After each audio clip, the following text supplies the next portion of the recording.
मैं माफी चाहती हूँ कि कल आपको बता नहीं पाई। शुक्रिया महविश।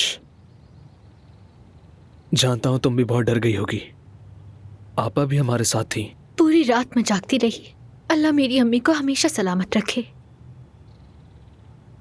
मेरे पास तो बस वही एक है। मैं नहीं चाहती कि उन्हें कुछ हो।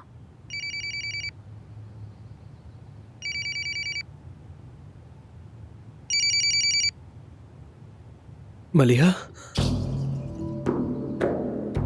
अरे माफ करना, मैं तुम्हें कॉल नहीं कर सका। तुमने नहीं की, लेकिन मैंने सोचा कि मुझे इस बार कॉल कर लेनी चाहिए।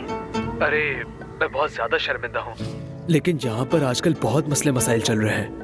कहूँ मैं तुम्हारे पास मैं होना चाहती हूँ। तुम्हारे पास होना चाहती हूँ, तुम्हारा साथ देना चाहती हूँ, और नौकरी से भी निकाल दिया है। मुझे वाकई बहुत अफसोस हुआ। कोई बात नहीं लतीफ, मेरी बहन ने बताया, मुझे यकीन नहीं आया कि ये सब कुछ हो गया। कहूँ कि मैं तुम्हारे लिए बहुत परेशान हूँ। पता नहीं तुमसे फिर मुलाकात हो पाती या नहीं। हाँ, तुम बिल्कुल ठीक कह रहे हो। 30 साल के बाद तो वक्त ऐसे भागता है कि पता ही नहीं चलता इंसान कब अचानक बूढ़ा हो गया। खैर, अब क्या कह सकते हैं। अच्छा सुनो, हमारे पड़ोस में एक अली नाम का बाबा है। उनके हाथ पाँव कान सब कांपते हैं। क्या बकवास कर रही है?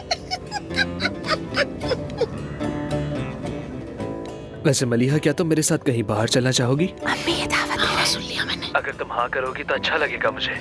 वैसे भी मुझे घर से बाहर निकलना है। हाँ हाँ बिल्कुल, जरूर चलते हैं। वैसे भी मैं इस छोटे से घर में बहुत घुटन महसूस कर रही हूँ। थोड़ी ताज़ी हवा लेंगे तो दिल भी हल्का हो जाएगा। अब मैं तुम्हें क्या बताऊँ, मैं भी बहुत थक गई हूँ इन दिनों तो। मैं समझ सकता हूँ। चलो फिर मिलते हैं। ठीक है, फिर मिलते हैं लतीफ। तो क्या बात हुई? तुम दोनों साथ बाहर जा रहे हो? हाँ। शुक्र है अल्लाह तेरा, कितनी समझदार हो गई हो तुम लिया। चलो चल के देखते हैं तुम आज क्या पहनोगी। चलो चलो चलो चल।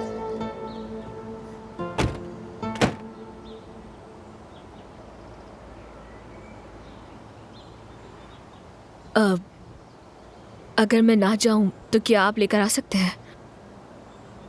अच्छा ठीक है।